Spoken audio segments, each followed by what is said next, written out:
कि इतना बड़े बड़े महासम्मेलन जो हैं साल में तो होता है एक ही बार है वैसे, पर इन सम्मेलनों को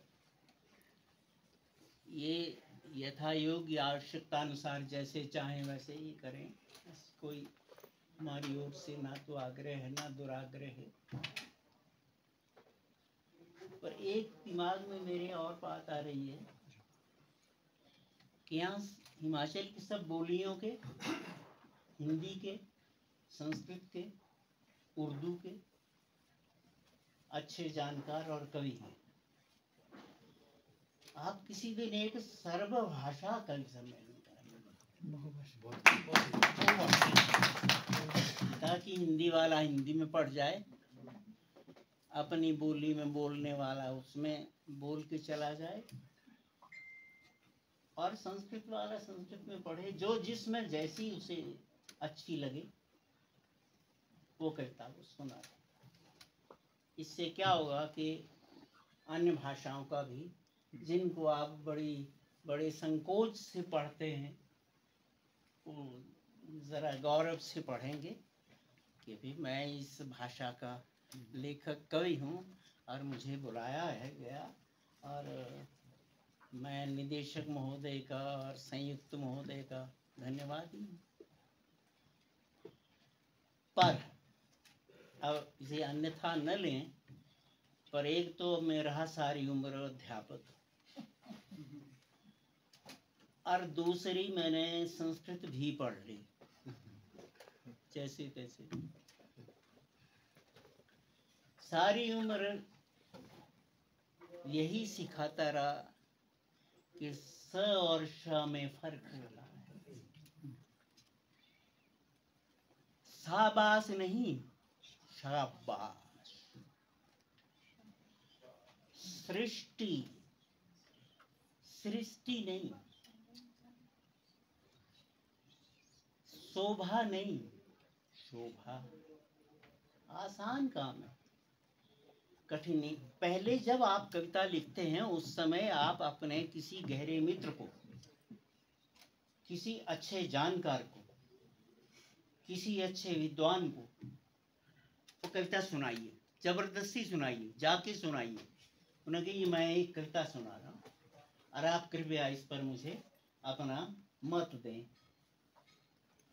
उससे क्या होगा, एक तो आपको एक जानकार की राय मिल गई, दूसरी ये जो भाषा का उच्चार है, दोष ना भी कहें तो भाषा का संस्कार, वो तो एक लेखक के पास और एक वक्ता के पास और कवि के पास तो बिल्कुल होना ही चाहिए। बहुत बार, कई बार ऐसे, जैसे श्रुति और कई कुछ है, उस पर जरूर और अवश्य और आवश्यक रूप से ध्यान दीजिए। अकेले लिखते हैं तो अकेले पढ़िए, अकेले पढ़ के अकेले सुनिए, कैसी लग रही है आपको। अपने आप आपका अंतर्मन वो कुछ न कुछ जवाब जरूर देगा। लिख दिया बस ठीक है और सुना देंगे जाके, कुछ भी होने के लिए कुछ तो करना ही पड़ता है कि नहीं। तो मित्रों, मैं इस श्रुति कटु दोष से साफ सी बात बहुत विचलित होता हूं। क्यों हो ऐसा? आप अपने संस्कारों के रूप को सामने रखते हुए, अपने परिवेश को लेकर और अपनी सारी सोच को इकट्ठा करके एक किसी खास मंच पर थोड़े से शब्दों में प्रस्तुत करने जा रहे हैं, और वहां एक भी शब्द ऐसा होगा जो कंकरी आप चल रहे हो बड़े आराम से और कोई कंकरी मार जाए और कोई देखें आप तो वो हंस दे, क्या बात बनी। ये बहुत लाजमी है, बहुत आवश्यक है, और खास कर कवियों के लिए। आप कविता में आप कहते हैं मैं कविता सुनाने जा रहा हूँ, मैं कविता पढ़ रहा हूँ, सब चौकन्ने होके बैठते हैं। कोई नई चीज आएगी, कुछ अच्छा आएगा, कुछ अलग हटके आएगा। हर एक की सोच अपनी अपनी होती, पर वही सुने आप जो हेर फेर से कोई दो सुना गए हैं,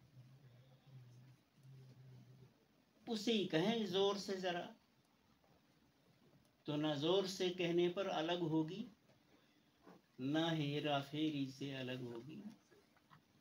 आपकी अपनी जो दृष्टि है वो उस सोच में व्यक्त होनी चाहिए एक, और दूसरी के उस सोच को आप बाकियों के सोच के साथ रख के देखिए कहाँ अलग है, होती है अलग। क्यों नहीं, तो इतने सारे लोगों को क्यों बुलाया जाता है, एक कवि बुलाते हम,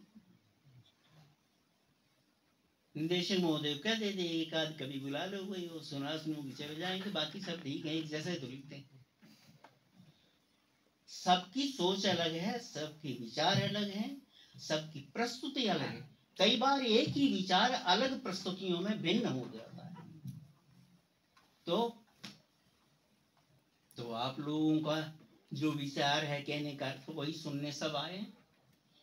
वो भिन्नता में, वो अनेकता में जो एकता है, असल में वो कविता है। तो आप क्षमा करते हुए मुझे, और ना करना चाहे तो आपकी इच्छा, क्या कर दूंगा मैं।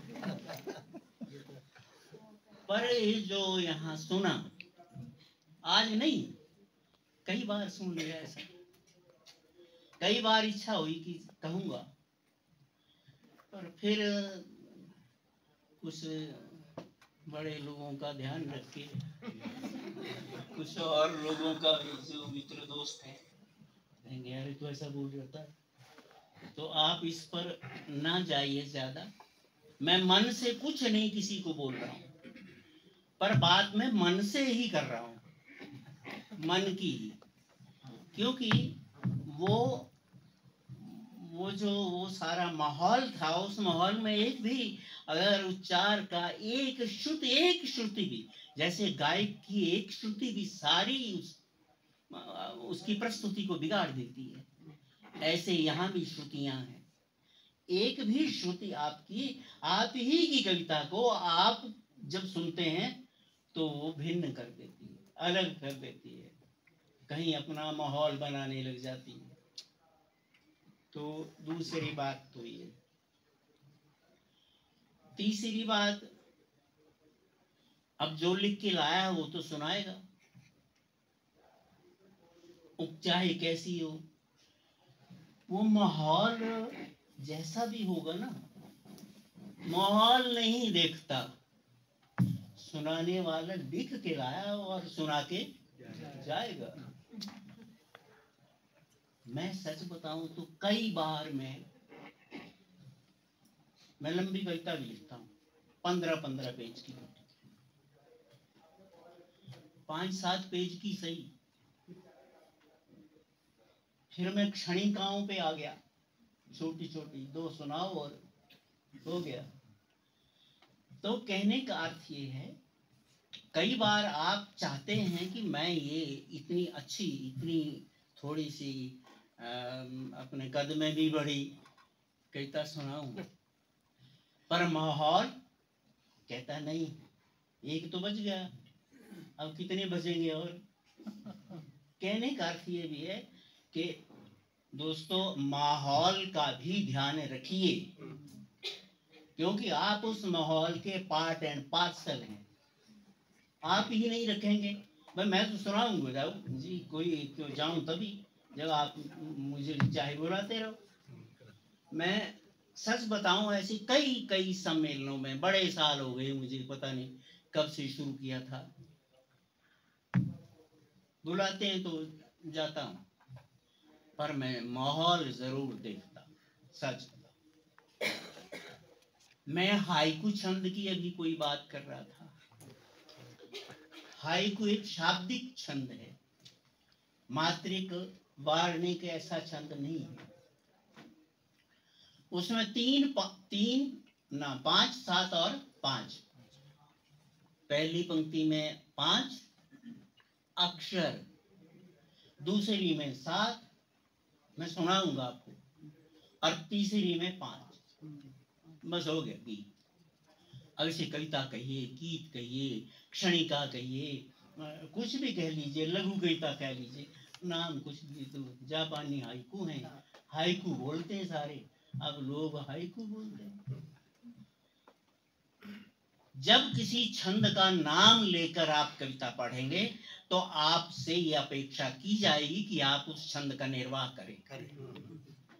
अगर कुछ भी लिख के कुछ भी पढ़ना है और कहीं भी पढ़ देना है तो उसका कोई ज्यादा इम्पैक्ट नहीं होता, क्योंकि आप समाज के मध्य में से समाज के लिए एक अलग व्यक्तित्व है। तो आपका व्यक्तित्व अगर भिन्न है, और वो भिन्न लगना चाहिए और भिन्न दिखना भी चाहिए, अगर वैसा है तो आपका आना वो सार्थक है। नहीं तो मैं ये तो नहीं कह रहा हूँ कि आज आए तो आज भी आप ऐसे ही आए, या कोई बात नहीं, हो गया हो गया। होना लगना चाहिए, सीधी बात है। ये थोड़ा सा शब्द कठिन तो है, पर इसका अर्थ दूरगामी भी है और बड़ा लाभकारी है। इन शब्दों के साथ मैं आप सबका, अब इससे ज्यादा कोई बड़ी विद्वत्ता वाली बात यहाँ है नहीं, क्लास होती तो 4 घंटे भी लेते। तो कहने का अर्थ केवल इतना कि आप सब लोगों ने वैसे अपनी अपनी ओर से अच्छी कविताएं सुनाई, ऐसा नहीं है, पर यही प्रयत्न जरा और अच्छे उसमें आए तो और उत्साह मिलता है, आयोजकों को भी मिलता है कि यार लोग आते हैं, मेहनत करते हैं, कुछ अच्छा भी सुना जाते हैं, या अच्छा ही सुनाते हैं तो थोड़ा सा इससे ऊपर का भिन्न सुना जाते हैं। तो इन सारी कहिए सारे अपने प्रयत्नों को समेकित करके अपने आसपास के मित्रों, दोस्तों, कवियों, कवित्रियों को, महाशयों को, या जिनकी रुचि है उनको भी सुनाइए। वो तुरंत कह देंगे कि ये शब्द, एक शब्द पकड़ेंगे, एक उच्चार पकड़ लेंगे आपका। आपने सोचा मैंने लिखा है तो इसलिए नहीं, किसी भी प्रयत्न में संस्कार की बड़ी भूमिका है और संस्कार आपको मांझता है। तो ये मंजाई जो है ना, ये आपकी उपस्थिति के लिए, आपकी प्रतिष्ठा के लिए और आपके अस्तित्व के लिए बहुत जरूरी है, आवश्यक है, अनिवार्य है। तो इससे ज्यादा मैं आप सबका धन्यवाद ही कर सकता हूँ। तो इन्हीं शब्दों के साथ हाइकू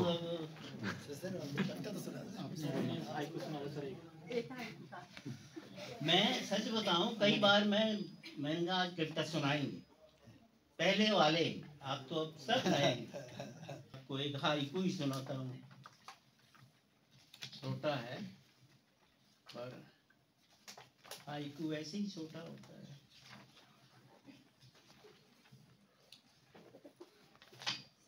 ये मेरी नई नई किताब आई है इसलिए मुझे पेज याद नहीं है।